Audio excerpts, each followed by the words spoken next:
All right, good day and welcome to the day's edition of the show. Apologies for starting a little behind schedule. It is Political Spectrum coming to you live from Uyo, the state's capital. I am your host, Onwese Hinoma Olusegun. And as usual, we'll be touching on recent development. Well, today is July 27th, Thursday, 2023, and it marks 60 days of President Bola Tinubu in office as the President of the Federal Republic of Nigeria. I would like to start by saying that this administration is really not finding it easy with their policies as it has sparked off what I would describe as a nationwide chain of events and reactions that may have dire consequences if they are not properly managed.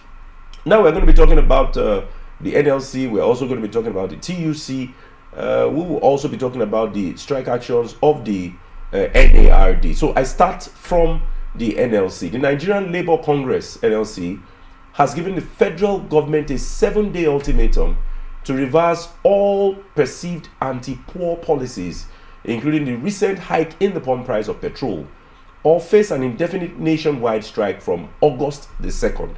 Now, consequently, the NLC has directed all its affiliates and state councils to immediately begin mobilization of workers and other Nigerians, including civil society allies, for a long-lasting strike and mass protest should the government fail to meet its demand. Though a court order which barred the Congress from going on strike in June still stands, we have learned that the Congress noted that it could not fold its arms while Nigerians continue to suffer the effects of subsidy removal, which has led to untold hardship. There are reports that the Tinubu administration dragged the organized labor to court earlier in June to prevent a nationwide strike following the initial removal of the subsidy on premium motor spirit, popularly known as petrol. Though the government set up a committee to liaise with the organized labor, officials of the Trade Union Congress and the NLC said the committee had failed to engage labor in a dialogue.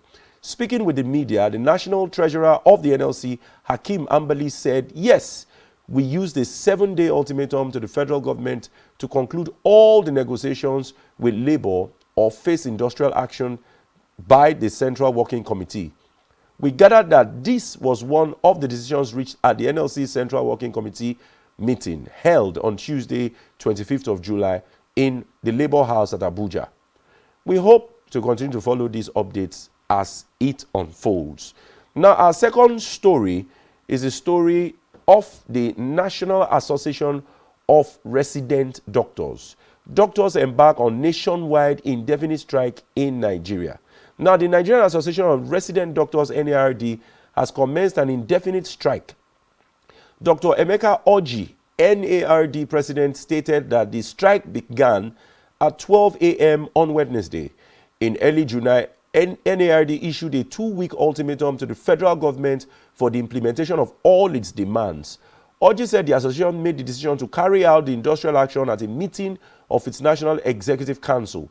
The NARD president, Emeka Orji, disclosed this, saying that the strike will begin on Wednesday. So it has actually commenced, 26th at midnight. The NARD president said the decision was made during the July National Executive Council meeting in Lagos. The NARD president said the association is demanding the immediate payment of the 2023 Medical Residency Training Fund and the immediate release of the circular on one-for-one replacement. Also demanding payment of skipping arrears and upward review of consolidated medical salary structure. That's what's called the CONMES, in line with full salary restoration to the 2014 value of CONMES. Other demands included payment of the arrears of consequential adjustments of minimum to the omitted doctors and reversal of the downgrading of the membership certificate by the Medical and Dental Council of Nigeria, MDCN. New hazard allowance, skipping and implementation of corrected CONMES in state health institutions, and payment of omitted hazards allowance arrears. The NEC of the NARD has specifically insisted on the immediate implementation of minimum of 200% increment in the CONMES salary structure and upward review of the associated allowance as requested in her previous letter on the subject matter. adding that the current economic realities in the country cannot justify the continued payment of the conmess as it is at the moment. Now, Tajuddin Abbas, Speaker of the House of Representatives, had on Monday met with the Nigerian Association of Resident Doctors to find a solution to the imminent strike.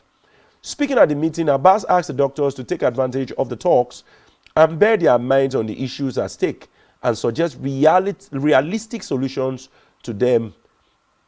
Oji said, our members are saying that we have been on this since January on the same issue, and they are not going to continue to wait. The very important part of our demands is a one-for-one replacement, and doctors are still leaving, and the ones remaining are being overworked. Last week, according to the doctor, Oji, a doctor died in Bayelsa State. Doctors are dying from being overworked, and we have been on this for a long time.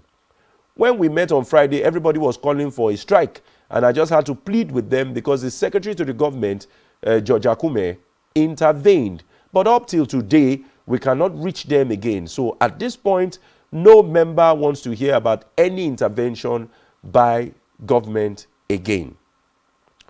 All right, well, we've taken these first two stories. We'll go on a short break. Then we will introduce our guest. It's a virtual guest from Lagos. And then we'll continue on the development story. Stay tuned. Join us again.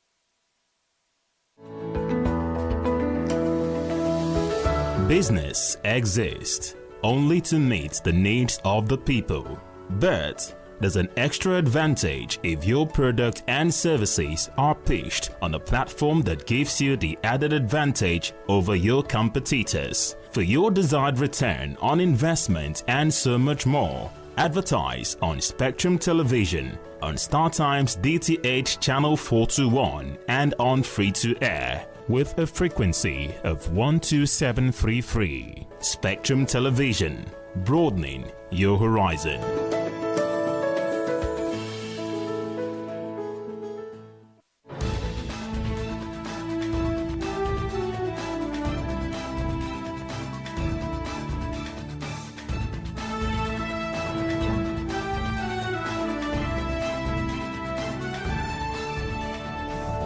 Spectrum TV, broadening your horizon. Nigerian police, which is the only one allowed by grossly abused. Our governors have to share police powers with the president as stipulated by the constitution. We do not have a federal government police force. We have the Nigerian police force, which shall be administered, organized, and supervised by the Nigerian police. No, my lord, I want to say something. I want to say something here. Perhaps it might also enlarge the scope of people who should be invited here for examination. My lord, if we cannot find those who literally murdered Abiola, who are those people who could be said to be the beneficiaries of the death of Abiola? Roger, in court, my lord. I'm just reminding your lordship.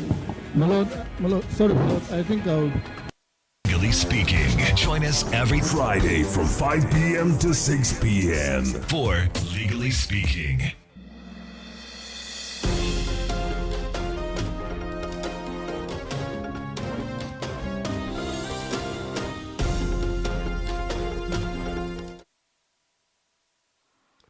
All right, welcome back, and many thanks for staying tuned. We've just gone through a few of the issues, one of it being the NLC giving a 7-day ultimatum for government to reverse what it refers to as an anti-poor people policy. And we have also touched on the imminent strike, howbeit indefinite, of the National Association of Resident Doctors. So real quick, we'll bring in our guest. He's joining us virtually from Lagos. His name is Mr. Jide Ojo. Mr. Jide Ojo is a development expert and a public policy analyst. Good morning to you, sir. Nice to see you again. Good morning. It's a pleasure to be on your show this morning. Nice to have you, sir. I like your cap, sir. It's one Nigeria. All right, moving straight into the business of the day. I'm sure you are familiar with a lot of the developments. These policies are causing what we call as a chain reaction of series of developments that are not exactly palatable. But let's start from the National Association of Resident Doctors. The president of NRD, in a statement, has said that they have had several meetings with several government representatives on the discussion.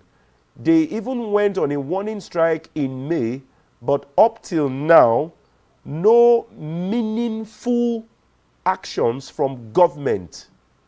So will one say NARD strike action is justified?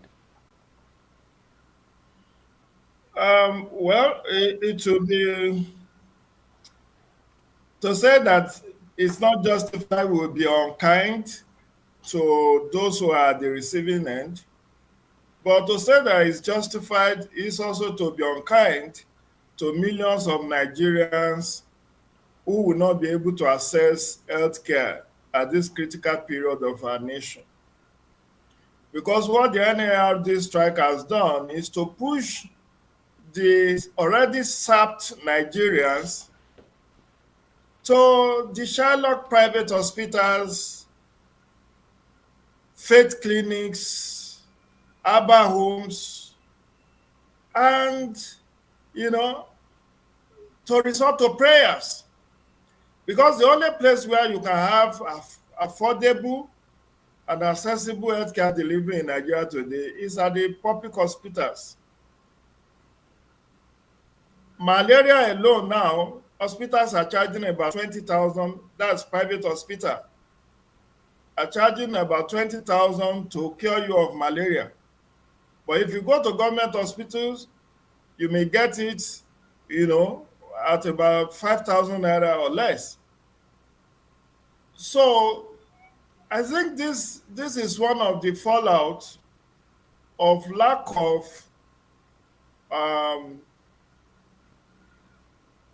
of attention to duty by the immediate past administration of President Muhammadu Buhari. And I will not cry more than the bereaved. I can't use Panadol for someone else's headache. Asiwaju Bola Ahmed Tinubu said, was it shortly before or after inauguration, that we should not pity him? Shagun, you heard that? Yes, I heard. We should not pity him. He said he asked for the job, so nobody should pity him. So I will not pity him. Because if he asked for the job, he's been in the saddle for 2 months, he should have been apprised of the situation on ground. I listened to Abbas Tajuddin yesterday after he met with the president, and he claimed that when he met with the president claimed that he was not aware of the issues. Nobody has brought the issues that the NLD is fighting for to his attention. That's passing the buck. That's true. Mr. President is just hiding behind the needle. He has media handlers. Recently, apart from Mr. Dele Alake, he has retinue of other special assistants, senior special assistant, special this, special that are supposed to bring what is in the media space to his attention. So, assuming without considering that, yes, the ministers are not in place for no fault of anybody but his, he promised that he was going to hit the ground running. The expectation of average Nigerian was that by now the ministers will have been in saddle. But what the president is doing now is to wait till the very last day, approved for him by the Constitution, to release his ministerial list. Today is 28. Is it 27 or 28? Today is 27th of July. 27th. Okay. So he was inaugurated on 29th. If we don't have the ministerial list out today, tomorrow is his last day. And Even when a minister is sworn into office, he will tell you he needs to settle down. He needs to be properly briefed. And that's how the delay tactics goes on and on and on. Mr. President cannot in good conscience tell us that he was not aware that there is a strike action in the offing by the National Association of Resident Doctors. And I looked at the issues they are canvassing for. Exactly. Yes, it borders on their own personal welfare, but also it impacts on their service delivery. That is correct. Shagun, we learned that a doctor died in Bayelsa last week due to overwork, due to stress. Yes. I've seen that situation before where a medical doctor will be on duty for a whole 24 hours without anybody to relieve him. To replace. And we know the Japa syndrome. I was going to get to that. I don't know whether my control can show us the slides, the NARD demands. I think there are about 6 items. We produced 2 slides. The first one, they said the NARD president said the association is demanding the immediate payment of 2023 medical residency training fund. That is the first one. The second one is immediate release of circular on 1-for-1 replacement policy. Now, still on the statement, the last statement you made, Mr. Jide, the Jaguar syndrome is there. They said as of February, they had constituted a committee to arrange what they call a 1-for-1 policy, which means once a doctor exits the system, another one should be immediately replaced. That is the item 2 on the slide, on the first slide. The item 2. Item 2. But since February, government has not done anything about it, and that is why the remaining doctors are being overstretched, hence the death of some of them and the overexhaustion of the other, because Dr. Ochi confirmed that yesterday. What do you think could be delaying the federal government? At least that one doesn't have anything to do with money. Why would the federal government be so delayed about making a pool of doctors that can immediately replace the ones that have left? That's what baffles me, my brother. A situation that, I've argued on other media platforms that the Japa syndrome is not entirely or intrinsically bad, because with our unemployment rate, which is put at about 33.3%, I believe that if people leave, it creates opportunity for those who are on ground to get employment, isn't it? Very well. So situations where you have about half or 3/4 of your medical personnel that have left the shores of this country for greener pasture. And every year we have new set of graduates who are qualified to be employed.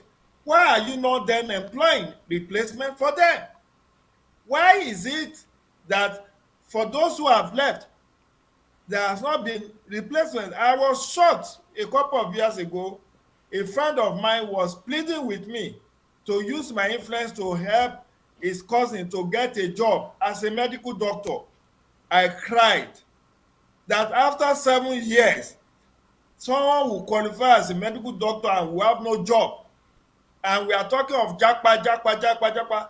Because even if you want to japa, you need the wealth of experience for you to be considered at the other end. That's true. You cannot be a green-up.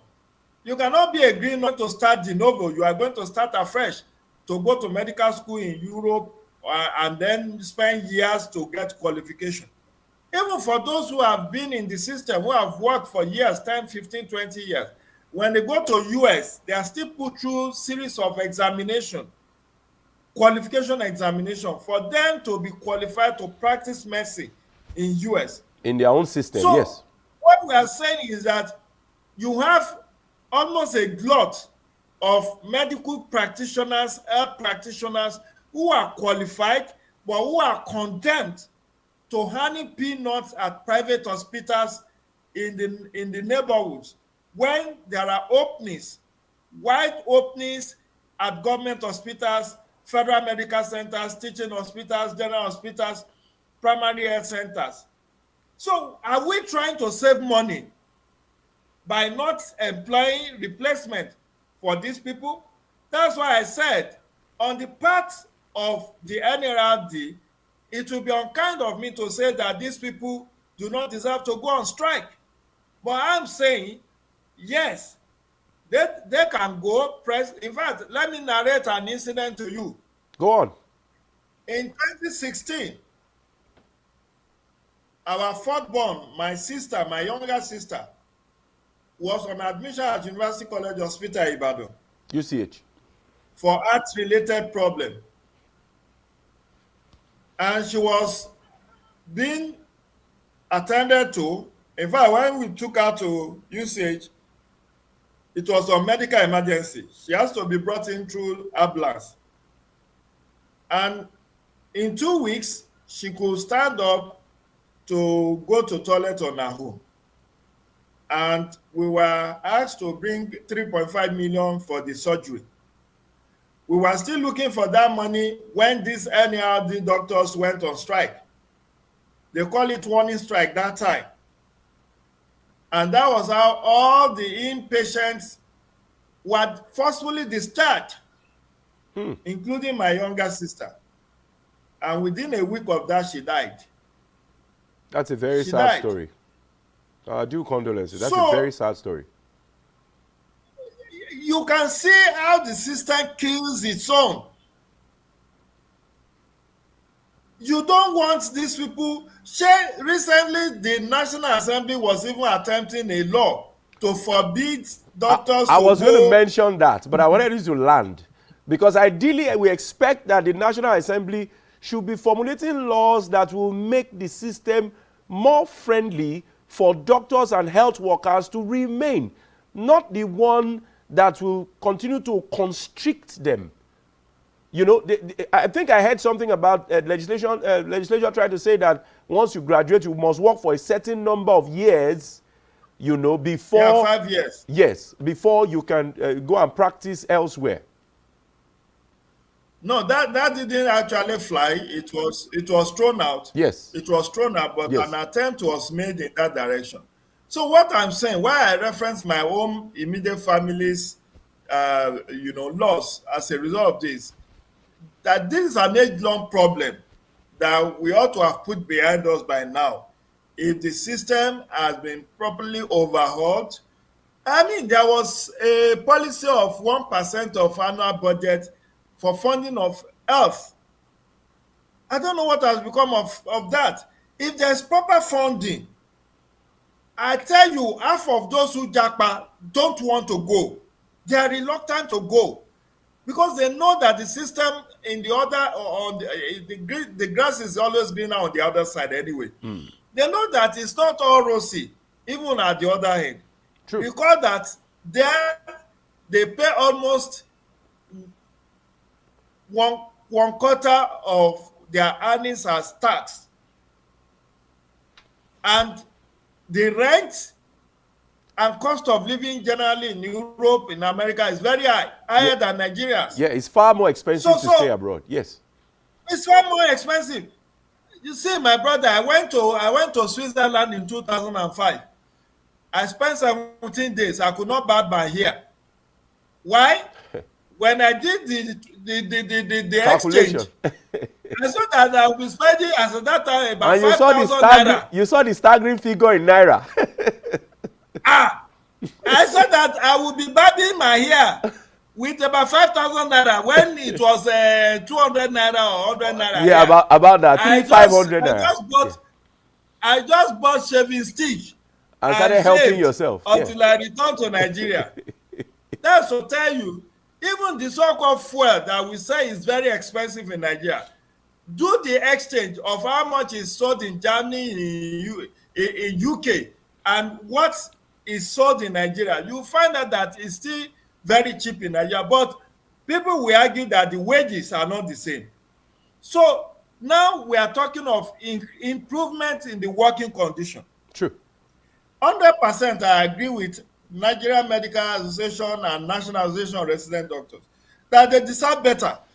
It's not my using the local parlance to qualify as a medical doctor in Nigeria. Many are called, few are chosen. Go and see the failure rate in universities across. To qualify, after about 7 years, you still do housemanship, you Yes. still go for youth service. So at the end of the day, you are now earning about 100 to 150,000 naira. Yes. How can that be an incentive? And then the irony of it is that these people are still overworked. How can a doctor be doing 18, 24 hours on duty on one shift? No more accommodation for them on the hospital premises. Many of them are living. Imagine somebody living in Lagos. You are living in mainland. Your hospital is on the island. Look at the traffic The that you hold have up to and contend traffic with. and that. Yeah. And Okay. on top of that, you are on call 24/7. And on top of that, doctors are now being targeted for kidnapping. There is a case, I think in Cross River or one of the south states, whether Cross River or somewhere, where a female medical doctor was abducted just about last week. Yeah. It So was on the news. where do we go from here? Doctors' lives are not secured. They are being targeted in many northern states. They have been abducted by Boko Haram and bandits so that they can have somebody to treat their victims in the forest. So, they have now become endangered species. And I think the boss talks at the table of the federal government that Asiwaju Bola Ahmed Tinubu's government has not done the right thing. As soon as, there was an handover note, Segun. Yes. There was an handover note. There was a transition committee that was even instituted by Buhari before the election. Yes. This transition committee met and you received all due briefings. And you have been briefed by the permanent secretaries. So how come 2 months in the saddle, you are now claiming not to know that these people are about to go on strike? There are media reports to that effect. That is very correct, especially judging from the recent developments yet again about the subsidy removal palliative, where close to about 70 billion is going to be voted for the National Assembly and about 35 billion for the judiciary. And these people are seeing it that they are, the ones practically saving the average common man in terms of health services provision. And they have had series of meetings prior to this administration, and it appears the federal government is not taking them seriously. Now, we've seen we've seen virtually almost about 6 of those demands from the National Association of Resident Students, of resident doctors, I beg your pardon. Are we, if government even meets about, say, 50% of these demands, do you foresee the same NARD that is more determined more than ever now? Do you see them backing down? Let's assume of course, that they are part of the they are part of the woman society, my brother. They are part of us, and they feel our pains, and they know what average citizens are going through. But you cannot kill a willing horse. You cannot ride a willing horse to death. That's what my father of blessed memory will tell us. You can't ride a willing horse to death. These people goes to the same market that you and I goes to. These people also have dependents like you and I have dependents. And people call them doctor, they hail them. How does it look if a doctor is seen in Molwe, in mass transit, hanging in buses? How does that confer respect on a qualified medical such profession? Doctor? So what we are saying is that, and well, I didn't hear directly from the president yesterday, but through the Speaker of the House of Reps who met with him yesterday, he claimed that the president said he was unaware of the demands and that he has asked him to continue to appeal to those people to back down. But I read that George Akumen, the secretary to the federal government, met with these people weeks back. Yes, and he asked them to just be patient.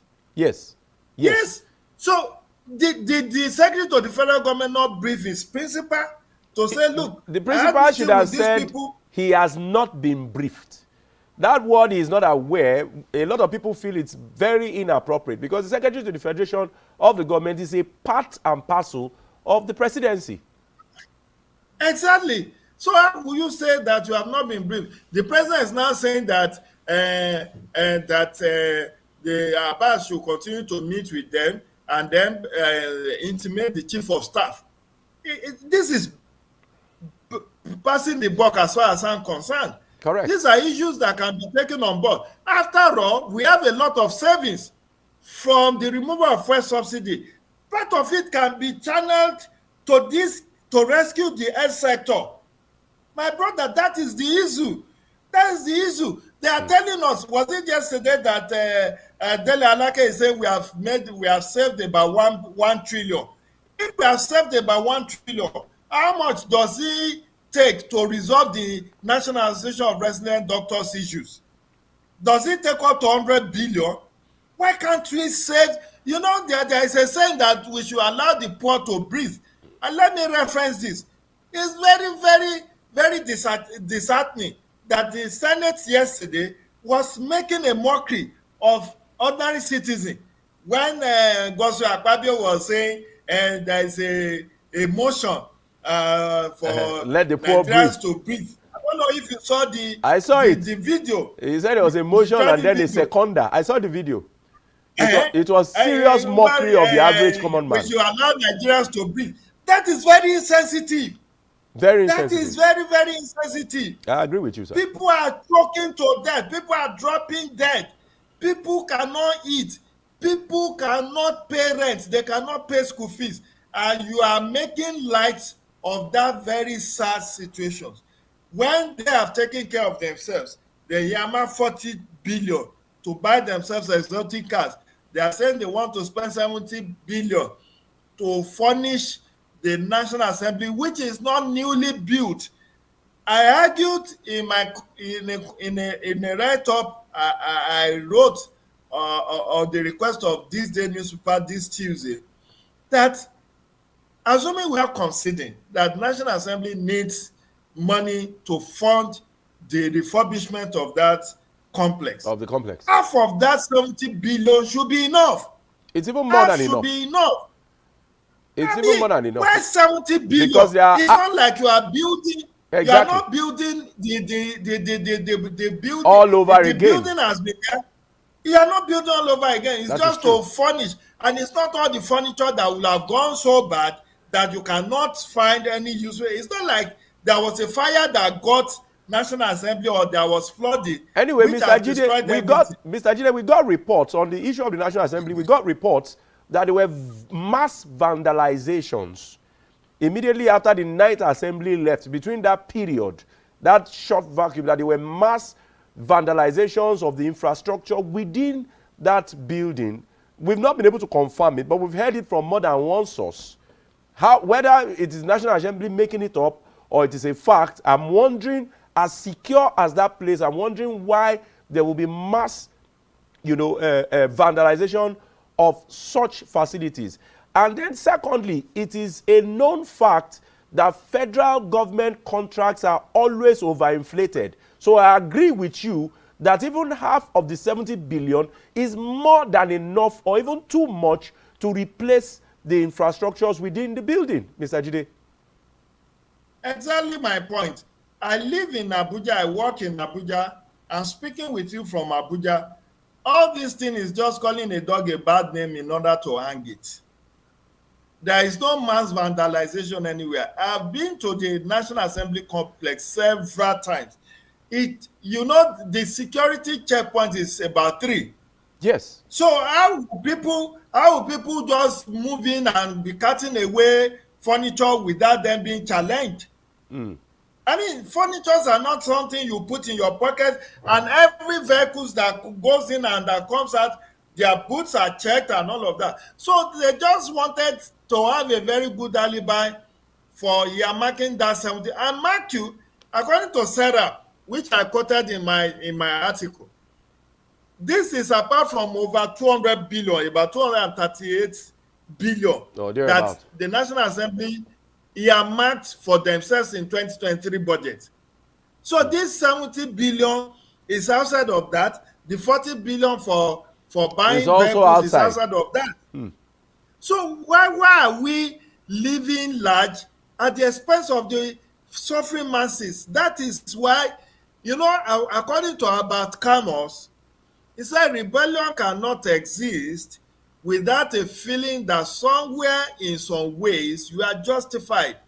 You saw what happened in Edo State a couple of days ago, where people protested about the high cost of living. Yes. About the high cost of living. And these things have a way of, that's how NSAS protest started. It started somewhere in Delta State. Ughelli, to be precise. I think Ughelli. That was where the NSAS started. And when it got to Lagos, it got out of hand. Now there are 103 dead bodies, corpses bodies that have to be, that they are now looking for 60 million naira to bury. Imagine, that's another thing. You want to spend how many millions to do mass burial? Are you going to be doing Owambe for those corpses? Why would you spend so much, even assuming that they died and their corpses have been unclaimed? Is it justifiable to spend that huge? Was it 30 million or 60 million? 61 million. About 61.5 million for 103 bodies. God bless you. God bless you, my brother. That they want to spend to bury 103 people. So are you going to buy them golden cups and golden coffins?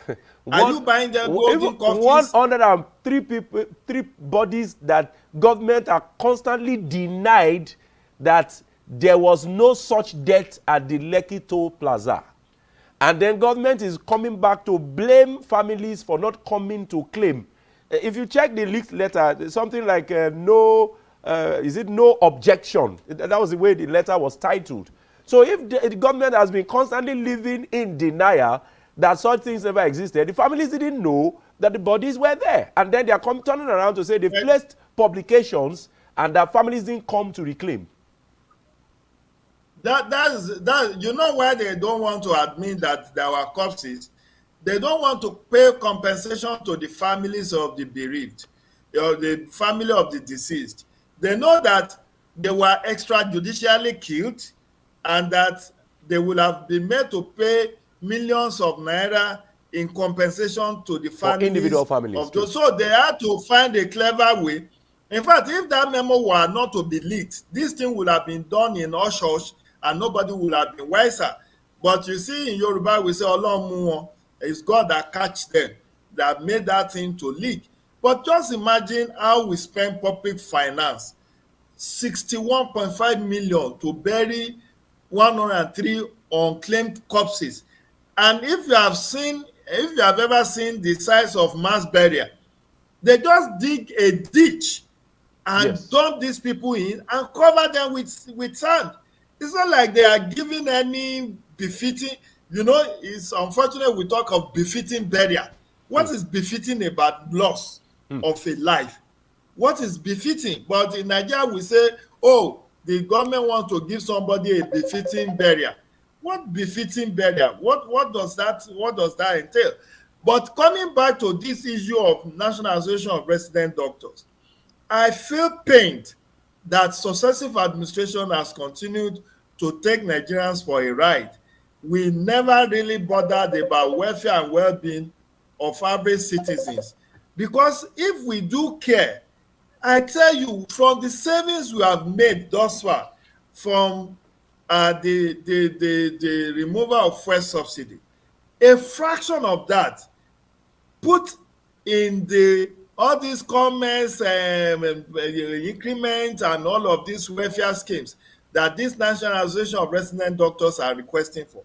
If that is granted to them, that will make more doctors to stay behind rather than looking for greener pastures. That will make our healthcare delivery system to be functional. that will save lives. Unfortunately, even during the COVID-19, doctors in many states went on strike. That's true. There are those who claim that part of the reason for their strike was that there was no provision for PPE, personal protective equipment, and you want them to handle deadly contagious virus like COVID-19.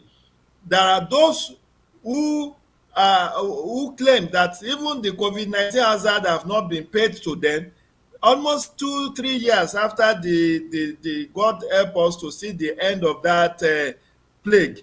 So it's an act of insensitivity and I think we should have learned the right lesson from what happened to Ike Ekweremadu.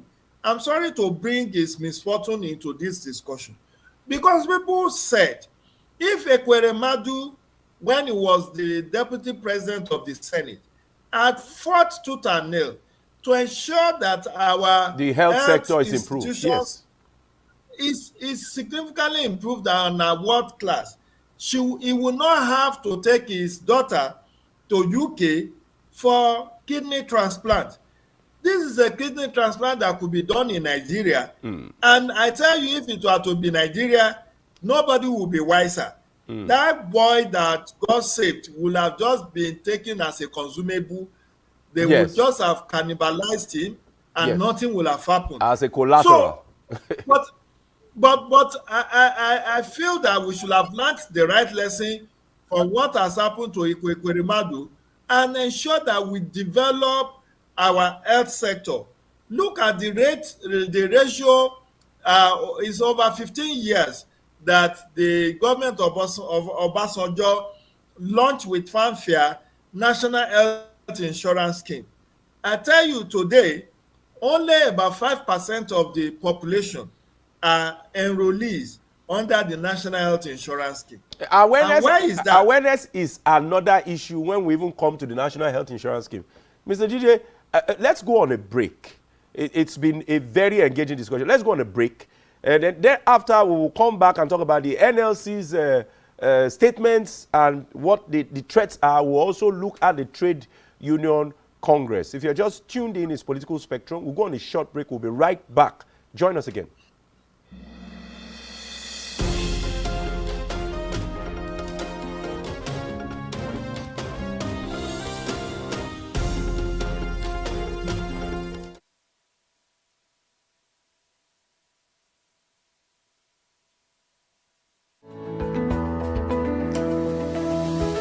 Business exists only to meet the needs of the people, but there's an extra advantage if your product and services are pitched on a platform that gives you the added advantage over your competitors. For your desired return on investment and so much more, advertise on Spectrum Television, on StarTime's DTH Channel 421 and on free-to-air with a frequency of 12733. Spectrum Television, broadening your horizon.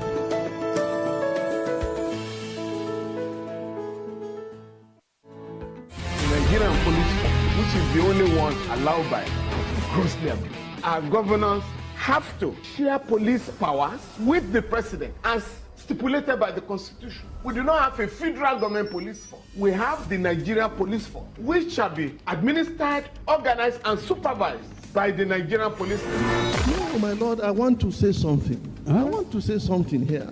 Perhaps it might also enlarge the scope of people who should be invited here for examination. My Lord, if we cannot find those who literally murdered Abiola, who are those people who could be said to be the beneficiaries of the death of Abiola? Rogers has linked you with some of the killings he did. He never did.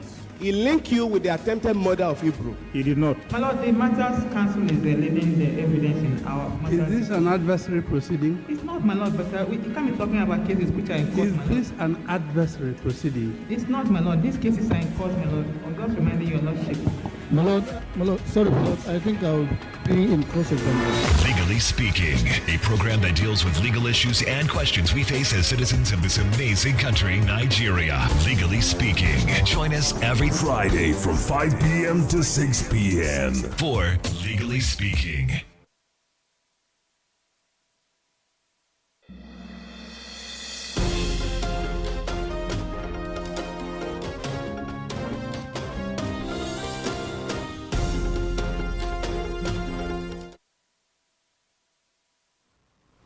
All right, many thanks for staying tuned.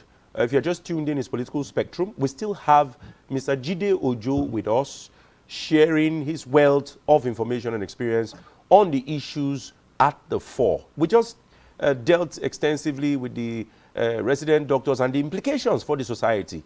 We also talked robustly about doctors moving in en masse outside of the country. And we expect at this point, the presidency, the federal government, ought to do something about it, even if it is one-for-one replacement of the medical employees that does not really require any budget or any kind of financing.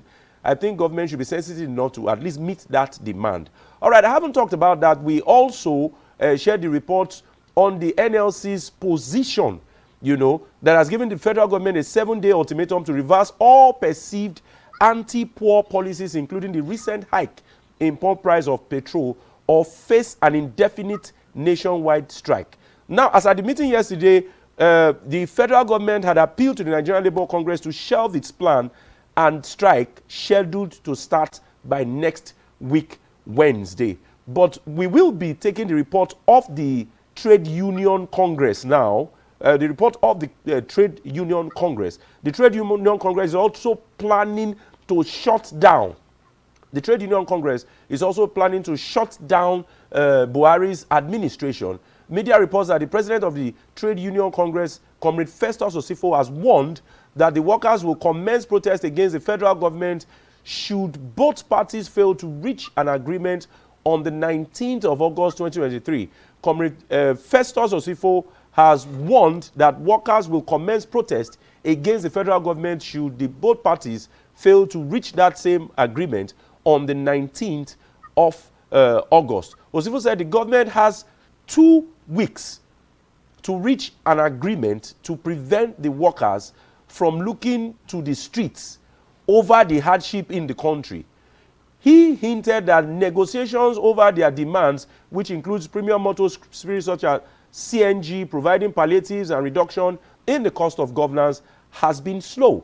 As of today, we have formed technical committees on cash transfer, on intervention fund, on reduction of cost of governance, on energy, power, developing CNG and alternatives to PMS, and fixing of refineries. We also have technical committees on education, health, mass transit, Osifo said, while briefing the journalist. Now, he further went to say the government needs to fast-track actions as some technical committees haven't met, while some have. Our position is that government should fast-track actions and processes are concluded to ensure that the sufferings of Nigerians are ameliorated. Now, the TUC chief said 8 weeks was given by the government, but the government has been slow in the discussions while Nigerians have been trekking to work.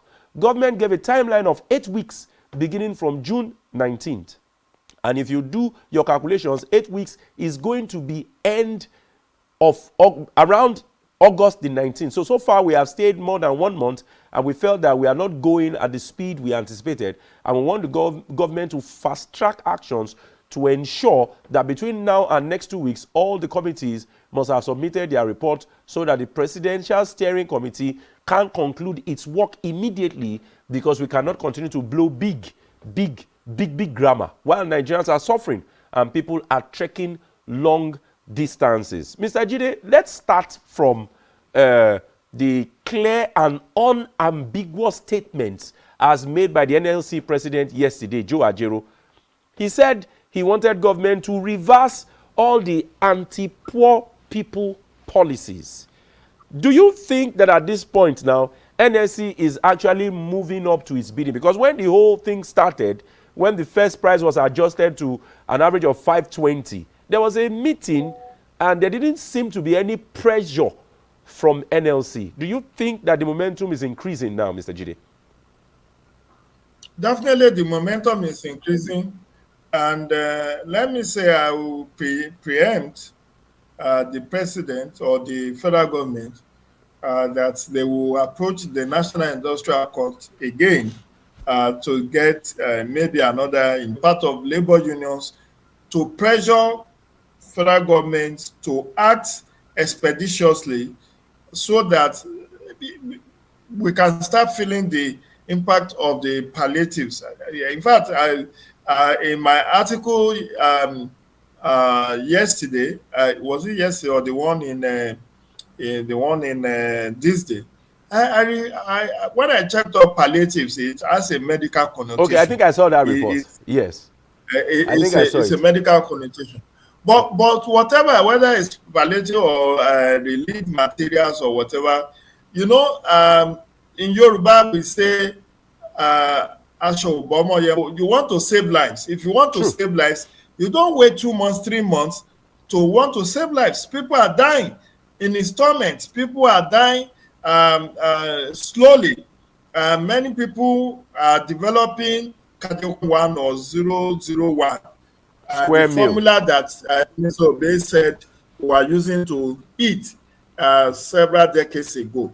Now, I issued the statement through the presidential spokesperson, Dele Alake, that I think it was only the last National Economic Council meeting on the 20th of this month, 7 days ago, last week Thursday, that the palliatives should be start rolling out their own palliatives. But they've just been making statements. Kwara, Ogun, a few states have been making statements. I don't know whether they've started executing it anyway. And if you check, check the volume, a meager 10,000 naira on that's extra. That's what good Opus Odima said. He has increased workers' salary to minimum wage to 40,000. All right, go on, Mr. Jide. So what I believe that the labor unions tend to achieve is to pressure government to act to fast track the negotiations because, and I tell you, if NLC goes on the street today, it will be very difficult to control then Nigerian masses. It will be difficult for to get Nigerian masses not to identify with them. True. Because he who is down, he that is down fears no fall. True. People, that's how our ancestors got a lot of sympathies. People were like, okay, are we not dead? Are we not walking dead? So what is there to be afraid of? So they joined. And when things like that happened, look at what's going on in Kenya, my brother. Kenya has been going through a lot of mass protests arising from the astronomical rise in the cost of living. And even Europe has not been left out. True. I read and I watched where university lecturers in UK went on strike. Doctors in UK went on strike. And even in America, same thing. Different unions are going on strike, negotiating for better working conditions. So it's not peculiar to Nigeria. But I think the government of Asiwaju Bola Ahmed Tinubu needs to take the steam out of the sail of the labor unions. They want them to spearhead it. And I guess that even an industrial court injunction may not be able to stop Nigerian masses from going on the streets to demand for better living. Because, like we said earlier on in this program this morning, it's very insensitive of the National Assembly, particularly Senate, to be mocking the suffering masses of Nigeria. That somebody made raised a motion for Nigerians to breathe, and then that became a butt of joke. I'm sure by the end of today, that particular session that made a mockery of the average Nigerian will already be agog on social media, because that was very insensitive. I quite agree with you, sir. I quite agree with you very insensitive. Very clearly. Okay. What I feel is that it will be in the best interest of the federal government to fast track the negotiation. Yes, the labor unions met yesterday for hours, but it is obvious that government team is vacillating. And don't forget, it's only special advisors that are in place now. The ministerial list is still like a Juju Calabar. Nobody has seen the official list. people are just speculating. Media is rife with speculation.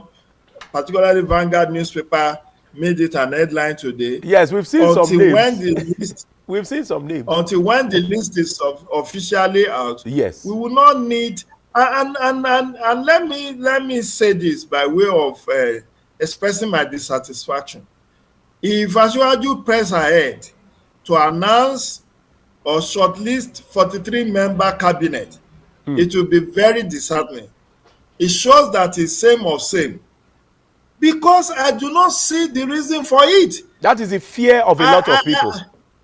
How can we say that we want to reduce cost of living, and then you are going to be having a 43-member cabinet? Where is the reduction? Each of these ministers will have a special assistant, senior special assistant, and about 5 aides each. At the end of the day, you cannot escape size of federal government. Yes. You cannot even escape having Minister of State in this situation, because as I said in my column about 2 weeks ago, forming a 42-member, as at that time 42-member was the speculation, 42-member cabinet, and that Asiwaju wants to have a bipartisan cabinet, in which case opposition members will also feature. Maybe some opposition members who have moved in with the APC. Who worked for him during the election. It can't be direct opposition. And that's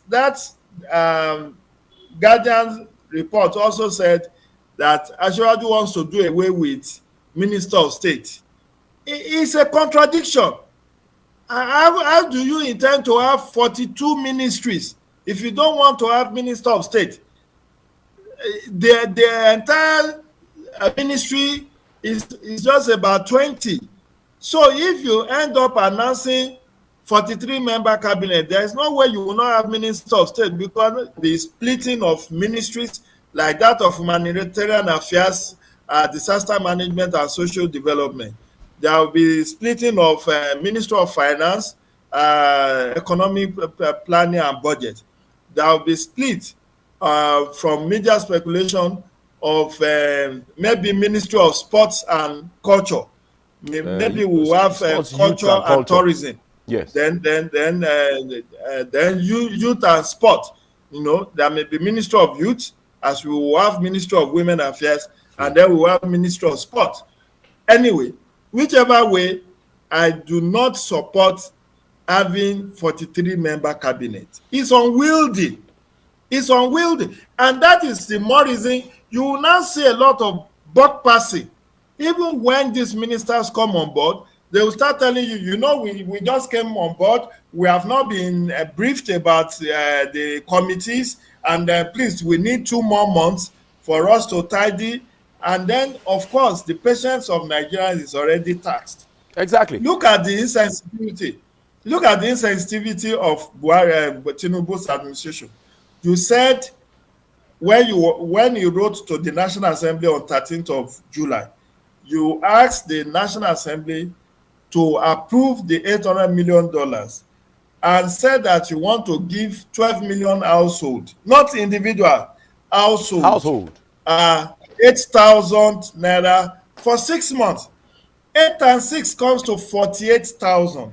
Estimated at 6 members per household. That is paid to, even if that is given to you, Shegun. Yes. If that is given to you, can you survive on 48,000 naira in a month? I mean, the lump sum. If the lump sum is given to you, you are very correct. Can you and your dependents? In the realities of today, I doubt if that can even do anything. But still sticking to the NLC, on the NLC protest, because Joe Ajero made it very, very clear as at his interview yesterday that they will first start with a protest. So still sticking on the NLC protest, the protest action, Joe Ajero made it clear that they had a meeting with government concerning the price of PMS as at when they pegged it for 520 naira. That they had considered a committee on grounds before they heard on media that government yet again had changed the price to 617. when he was making those statements yesterday, aside the fact that he represents one of the largest civil society bodies in Nigeria, you could see his paranoia, you could see his administration. Can we say on the issue of these policies, can we say that federal government has become quite insensitive? Because the NLC is a major, body not have been put in perspective. Exactly. Again, that is why I said in all material particulars. And I have said this even before the exit of Buhari, way back early in the year. I said, look, I pity whoever takes over. And like I said, if this Asiwaju goes ahead to have a 43-member cabinet, it will be a letdown on part of those of us who are giving the administration benefit of doubt that things are going to be different. Exactly. That's as far as I'm concerned. We just finished talking about the NLD strike action, and our conclusion is that it's highly insensitive on the part of government to feign ignorance of that proposed strike action and to have allowed these people to go on strike, because all said and done, Asiwaju will soon go abroad for medical checkup. We know. He's there almost on monthly basis. We know. So they have that opportunity, their family have that opportunity to travel abroad to access Medicare. But you and I, who could not afford the flight, the flight fare, and we have to go by Kennedy Lichukwu or Young Chagro to commute from one place to the other. Is it we that will now say we want to go for medical checkup even in another state? The point is that I think this administration, yes, it's in its infancy, should not tax the patience of the ordinary citizen of Nigeria, because we know they do not buy fuel. We know that everything is provided for them by taxpayers' money. By taxpayers. So they should just show some empathy on the part of to Nigerians. But as I said in my earlier reference article to this day, which was on Tuesday, I said, look, the issue of 40 billion naira to buy exotic cars should not even arise at this point. Why do you need to have an official car? There's already a monetization policy in place. So why do you need an official car? Some of the lawmakers are already riding bulletproof cars. At least I can say of the look at this guy. He would have been a dead meat by now. Ifeanyi Ubah. When he was attacked, allegedly attacked by IPOB. Yes. Ambushed, and about 4 or 6 of his aides were murdered. They were gunned down. Yes. The saving grace was that he was in a bulletproof vehicle. That was why he was able to escape. Look at Ikedi Ohakim. Ohakim was able to escape assassin's bullet because he was in. So is it these people you will now be buying them a non-treated cars at taxpayers? Many of the former governors, about 19 of them in the National Assembly, do they need these new cars? Some of them are already on life pension in their state. Some are former ministers after being governors. There is an elite club, Shagun, elite club of people I call GSN. They are former governors, senators and ministers. And that club is widening. So somebody in this administration will be a governor. Next administration is a senator. The one after is a minister. Akpabio is one. George Akume is one. Quite a number of them. Oshomole is one. The GSM. Oshomole is just minister. Governors and senators. We are saying invariably, what I'm saying invariably is this: this political elite should spare a thought for the suffering masses, and let us see them cutting down on their cost of governance, on their luxurious lifestyle, on their ostentatious lifestyle. Let them cut down. Why should a governor have about 20 vehicles in his convoy? For what reason? Maximum of 4 to 5 is okay. Okay. 4 5. Okay, Mr. Jide. Why do you need all this? As we gradually wind down, Mr. Jide, I just want to have your last thoughts. Like we always do. Towards the end, we try to set agenda, especially for this new administration. Now, concerning the strikes, NLC threatening, TUC threatening, NARD, they've moved from threatening, they've actually embarked on what they describe as an indefinite strike. If you are to advise this current administration, winding down now, you said government should be a little bit more sensitive to the plight of the average common Nigerian. You know, even Ajero has argued that the policies that are anti-poor people, in clear terms, unambiguous, should be reversed. That's his statement, and that's where the TLC stands on. So if you are to advise, still moving on the issue of being sensitive to the average common Nigerian, what would you advise, just briefly, so that we can wind down? Thank you, my brother, for the opportunity. My advice is that they are meeting again tomorrow, Friday. That is correct. By tomorrow, they should roll out whatever palliatives they want to do. If it's minimum wage, let the laborers know where the government stands on minimum wage. The issue of CNG, compressed natural gas, as an alternative to PMS fossil, for petrol, powering vehicles and generators. Let them tell us in clear terms, when can we have a rollout so that you and I can have our vehicles converted to use of CNG, whether compressed natural gas or liquefied gas. Yeah. Let's have that alternative so that we can, because right now prices of gases is cheaper than PMS.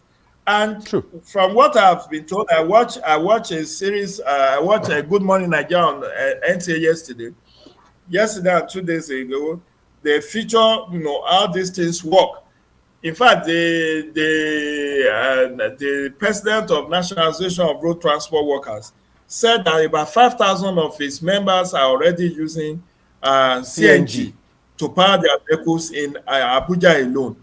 If there is a rollout, and in another 1-2 weeks, you and I can have that alternatives to, use CNG to power our generators at home, to power our cars. And if at the end of the day we find out that PMS is cheaper than gas, we can go back. From what I learned, you can have the two simultaneously alternate. If there is a rollout and people can, the issue of mass transit buses, electricity, mass transit buses, issues of compressed natural gas buses, if they can have a rollout and people can start seeing that to commute from one place to the other, they can do so at a very cheap amount. So if you and I cannot go to work in our cars, we can join those buses and have a very pocket-friendly transport charges. Fair. And these are things that should have been done and ironed out before the removal of the subsidy. But we are now playing catch-up. Let us also know, Segun, yes, where are we with Dangote refinery? Dangote promised when that refinery was commissioned in the last week of May. Yes, latest by July it will commence. Yes. July or early August they will commence. Can we have an update on that so that we know maybe from next week we'll have Dangote pushing out PMS, in which case the whole cost of freight, insurance and all of that could be taken off and price could come down. Then secondly, Mele Kyari has also said that there is enough fuel to last for months. But I think we have to leave it here. We have to leave it here now. Okay, it has been a robust discussion with Mr. Jide Ojo. Mr. Jide Ojo is a development expert and a public policy analyst. Very, very, very, very experienced. Thank you so much. All right, on that note, we'll say, see you on the next edition. I remain yours sincerely, Onwese Ehinoma Olusegun. Have a great day.